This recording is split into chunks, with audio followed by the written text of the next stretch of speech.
Hey, what's going on, Black people? I hope you guys are having a good day. My name is Dr. Boyce Watkins from Your Black World and the Black Business School. Welcome to drboycetv.com, the home for intelligent Black people. Today, I want to talk about E-40 versus Too Short. E-40 and Too Short had a versus battle today. Everybody was talking about it, and of course, I was talking about it. One of my friends is a guy named Ice Cube, who I think, if I'm not mistaken, I got to ask him about it, but I think they were talking about forming a super group, which would make perfect sense. And I thought that I would kind of approach this from a different perspective to help you understand the business of hip hop, and also E-40 and Too Short and some of the business moves they made that helped them to have careers that were pretty sustainable throughout the years. So I'm gonna break this down. Buckle your seatbelt, hit the thumbs up button, and we're gonna talk about E-40 versus Too Short on Dr. Boyce TV right now.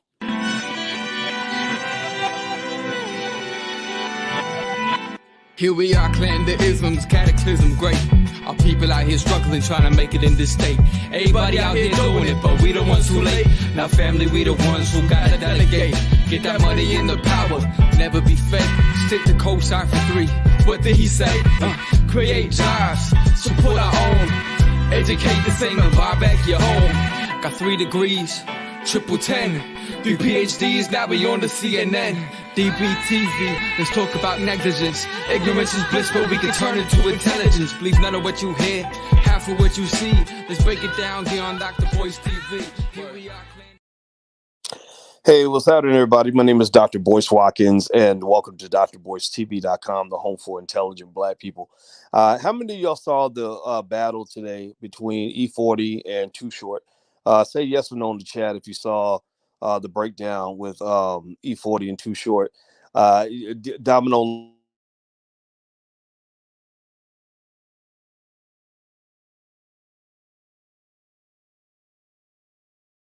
of his lyrical dexterity, his creativity, and that was always cool. These guys, they're a little bit older than me, but that's my generation. My first concert I ever went to was a Too Short concert when I was in the 8th grade, and or maybe it was the 10th grade. I don't remember, but I remember first time I heard him. And I was kind of floored. It was like I remember the first time I heard Too Short. I remember the first time I heard Ice Cube. Ice Cube is a friend of mine now, which is kind of crazy. But I remember the first time I heard Ice Cube, I was 17 years old at a party, and I had never heard anything like that before. It was the song "Dope Man." It was once said by a man who couldn't quit, and I was like, "Whoa, who is this? Ice Cube will storm on any motherfucker in a blue uniform." And my dad is a cop, so you can't imagine how that went over in my household. But it don't matter. Now we all, we friends and whatever. And I have a lot of respect for Ice Cube and what he's doing politically. And I told him that. And I think he's a very smart guy. He's a good brother. Now, in terms of E-40 and Too Short, I never met those guys, but their music has obviously had an impact all across the world.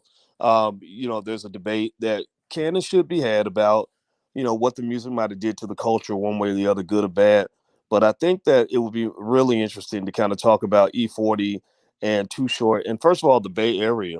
I think it's important. I mean, I love the Bay Area. Let me just say that. Whenever I go to the Bay, whenever I give a speech in the Bay or anything in the Bay, like it's one of those special places. I mean, the people there are very smart. They're very original. They also just show insane love when I go out there. And I mean, every time I go to the Bay, there's a barbecue spot. One of y'all might know what it's called. I can't remember the name of it, but they always take me to this barbecue place where the food, the food looks as good as a sexy Black woman. Like I don't remember what the place is called, but like I look at that plate of ribs, and I have a feeling that's similar to the feeling I had when I first saw my wife. And so I don't remember what it was called, but those ribs were so good. I was in the Bay maybe a few months ago. It was Everett and Jones. Is that what it's called? I can't. I gotta go look it up. But yeah, there we go. Yeah, that play. Oh Lord, it was so good. But anyway, so I love the Bay, and I think the Bay has a lot of great activists, very smart Black people, a lot of intelligent Black people in the Bay, and also just a uniqueness, like a type of creativity where they don't replicate anybody, like they don't copy anybody. Everything they do, like they start trends and create styles, and that's another remarkable part of the Bay. And I think what's really cool is, we talk about economics and stuff like that a lot on this channel. And what you got to realize is that when you have that kind of uniqueness in your culture, that kind of cultural creativity, well, that's wealth. That's a type of wealth. It's like no different from somebody that can, where you got oil underneath your ground, or you got gold and diamonds. Well, culture is a type of wealth too.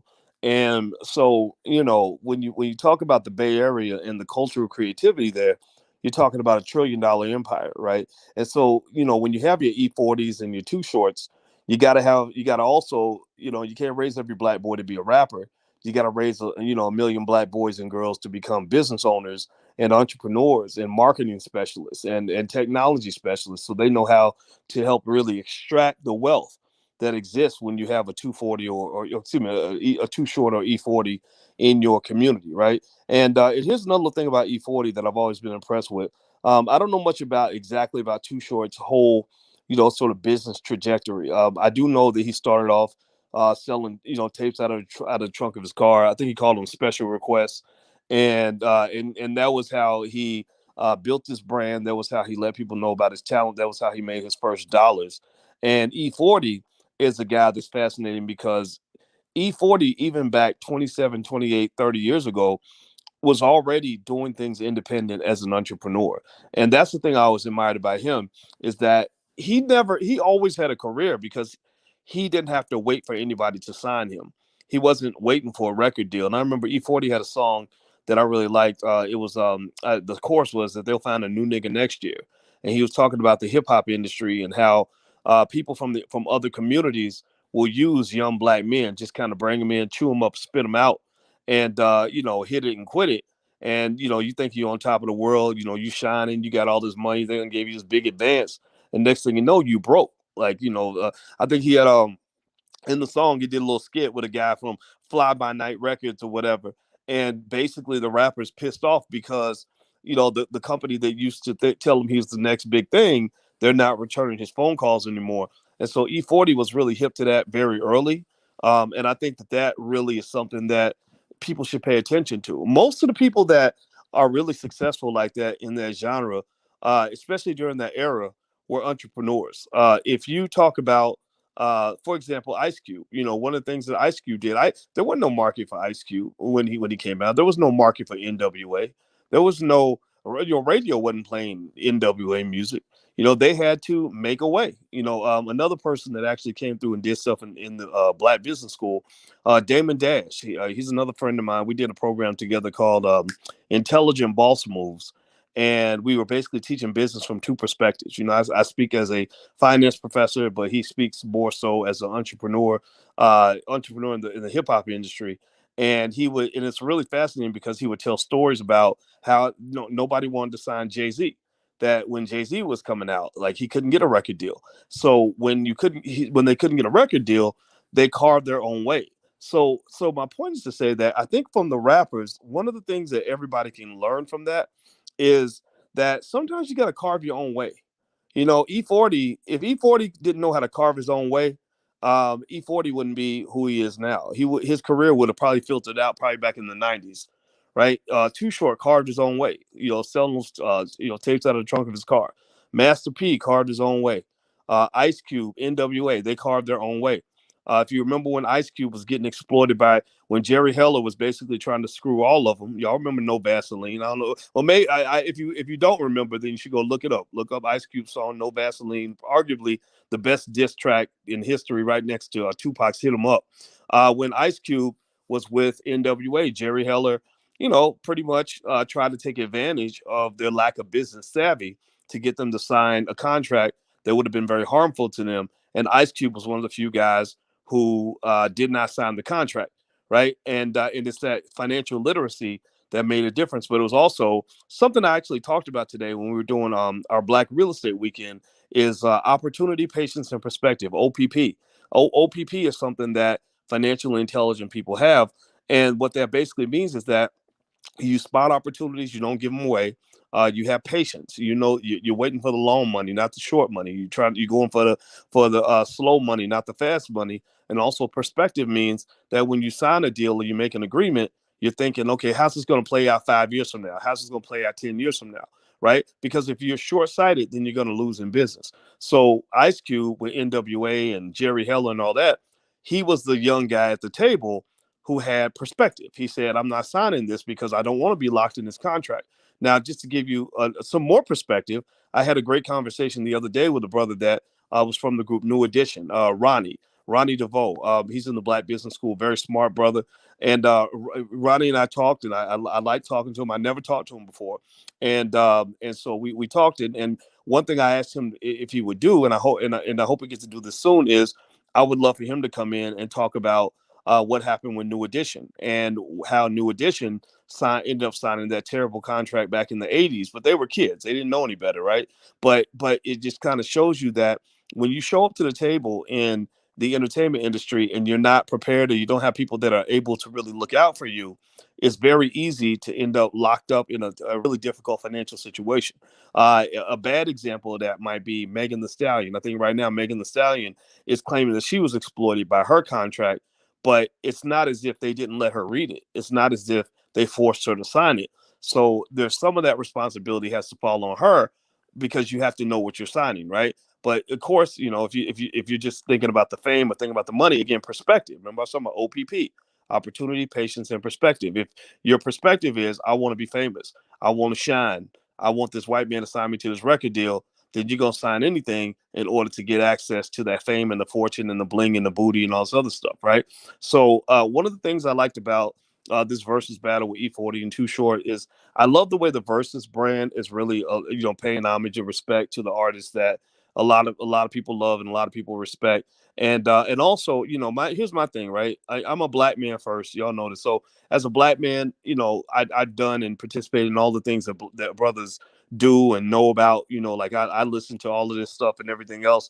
But at the same time, though, I think that for the black man, there must be a broader role that goes beyond just being rappers and football and basketball fans, right? I think that the brothers who are actually capable of kind of going behind the scenes and pulling power levers on other dimensions, that should be celebrated too, right? So you have to know about, another guy, for example, I'm talking to tomorrow is a guy named Jermaine Griggs, who is one of the world's leading experts at sales funnel automations. And I don't know how much money Jermaine's made, but I know that he rolls with a lot of multi millionaires, and I think people like that should be celebrated as well, because as black men, we have to be able to win on all sides of the table. We have to be able to win. Sure, we can win on the entertainment side, but we got to win on the business side. We got to win in everything that we do. And I put the URL blackmenunited.net up here. That's our organization. I started with Andre C. Hatchett for Black Men. So if you want to join and be a part of that, just go to blackmenunited.net. There's a lot of free stuff you can get that's basically there to support the brothers. Now, let me just tell you one thing. The best thing I love about Too Short, Too Short did a song, right? He went to the Million Man March, and he did a song in the 90s. I don't remember the name of the song, but you should be, I think you should be getting it, or maybe it's called Getting It. Anybody remember that song? You should be getting it, getting while the getting is good. I don't know if y'all remember that. But I love the chorus. It's like, let me holler at your partner, spit this game in your ear for a minute. Quit complaining about how you can't spend it because you ain't got it. You got what it takes. You got enough to get started, right? And he found basically it's a motivational song for black men, telling black men that we should be getting it. We can do it. We have everything that it takes to be successful. I love that song. Like that was one of my favorite songs of all time, and I used to listen to that song damn near every day. Like it's really interesting because I think there's just something about this demographic I'm in, right? Some of y'all probably think I'm like an old man or whatever, but I don't know. I don't know what age you guys are, but like the other thing too is like, so like when I met Ice Cube, political thing, it was a little awkward because it's a little weird to meet somebody where you know them really well, and you like I listened to Ice Cube's music 20 years after he was with NWA. Like I had bought his last album and I listened to him like every week, and when I met T.I., I listened to T.I. a lot. And so it's kind of funny because it's like I was like, oh, so this must be how people feel when they meet me and they already know me, but I don't know them. It's like it creates like a weird awkwardness. So it was like that with Ice Cube. I was like, man, I know I think I know how you think because I've listened to a lot of your songs very closely, because I have a lot of respect for black men that have all different kinds of intelligence, even if it's displayed in different ways, right? Like, so, like, and one other thing I know is that as a person who has a lot of education, I went to school for a very long time. You guys don't know all that. I know the difference between an educated person and a smart person. So there's a lot of really smart people who never went to school, right? And there's a lot of stupid people who have a lot of degrees and credentials and all this other stuff. And so with Cube, what I respected was I said, I could tell he's a genius. It didn't matter to me like what degrees you have, right? I can listen to your lyrics and I can just listen to the content of what you say and the dexterity. And so E-40 is a genius. Too Short, I don't know. I like his music. I can't say I'm as much of a Too Short fan. I think obviously he's a genius at what he does, but I don't know. I can't really speak to him as much. E-40 though, if you listen to him speak, just the way the creativity that comes out, when he's speaking, that's the type of intelligence, right? So I personally think that as black men, it's an interesting thing to analyze because the thing about being a black man that's really tough is that there's really not a lot of spaces in America created for you. There's not a lot of areas where black men are allowed to just be free or to be successful or to feel like a king. And that's why I'm a big believer that black men have to be entrepreneurs. And that's, if you want to know why I'm talking about this versus battle, it's because of that, right? It's the entrepreneurial side of what allowed these guys to be successful. I mentioned four examples. I mentioned E-40, Too Short, Ice Cube, and Jay-Z. All four of those guys became successful because they had to be entrepreneurial. You throw Master P in there, that's number five. There was no job for Master P. There was no lane for an Ice Cube. There was no space created by the white man for E-40, right? These guys created their own space, created their own lane by developing their own production, distribution, monetization. Another good friend of mine who's actually going to be in my wedding, Willie D, from the Ghetto Boys. I love hearing Willie talk about how the Ghetto Boys got formed and how, where the concept came from and working with Jay Prince and everything else. These were entrepreneurial black men. Like these black men were no different from the Jews who created Hollywood. These guys were really like, okay, there's no place for us in this country. We're going to figure out a place for ourselves. And so I think that anybody in here listening that has admiration for what these guys have accomplished needs to realize that same spirit of creativity and ingenuity that drives opportunity development for black men to say in hip hop can be used to create opportunity in any industry, right? Anything that you want to do, like that same energy can help you to become successful, right? So I can tell you that the worst thing in the world for a black man to do in America is to grow up thinking like an employee.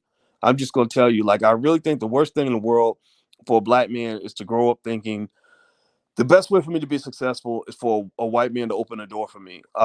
Unfortunately, they just don't do that as much as they should. And I think that we're better when we run together in gangs and groups and cliques, and we say, okay, me and my buddies, we all go get together and we're gonna go build something. We're gonna go create something. Another place. Just since we're talking about hip hop and everything, I got interviewed by the guys at Hip Hop Uncensored, and I love those guys. I watch their platform and I see their model and their style, and I said, I'll be damned. These brothers got together and said, let's create an empire. And I'll be damned if they didn't. If you go to Hip Hop Uncensored, I think they're on their way to having 1 million subscribers now.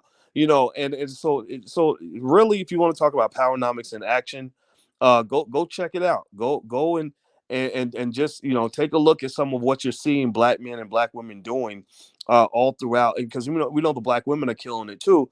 I think that's your key to power.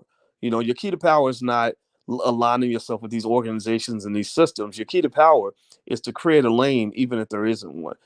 So if you want to know what I was thinking about as I watched the versus battle, I ain't gonna lie, I don't watch a lot of stuff. I can't watch like a whole 2 hour anything, but I did check it out. I watched a little bit of it.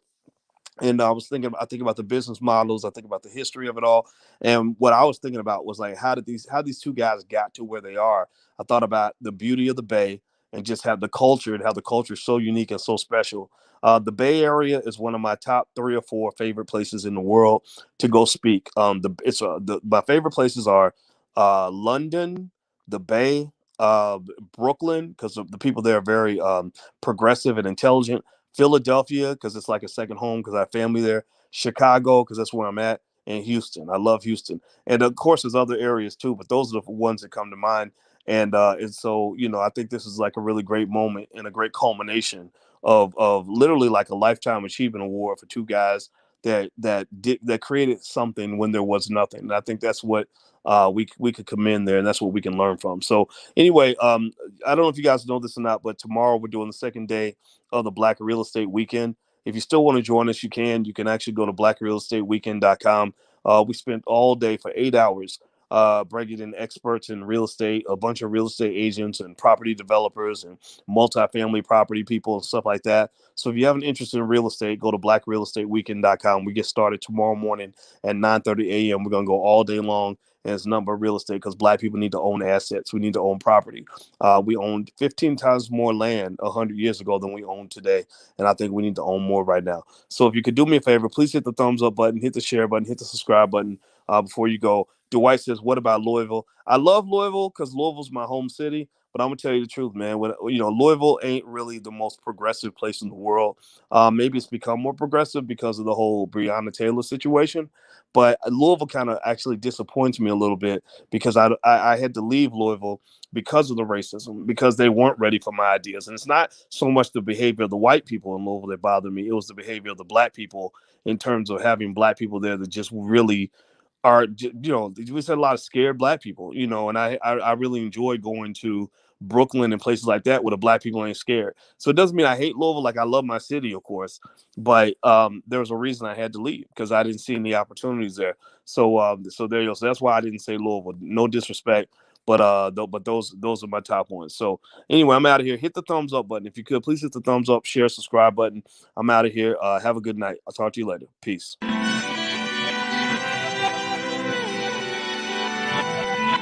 Here we are, clan the isms, cataclysm great. Our people out here struggling, trying to make it in this state. Everybody out here doing it, but we the ones who late. Now family, we the ones who gotta delegate. Get that money in the power, never be fake. Stick to co-sign for 3. What did he say? Create jobs, support our own. Educate the same and buy back your home. Got 3 degrees, triple 10. 3 PhDs, now we on the CNN. DBTV, let's talk about negligence. Ignorance is bliss, but we can turn it to intelligence. Believe none of what you hear, half of what you see. Let's break it down here on Dr Boyce TV. Here we are.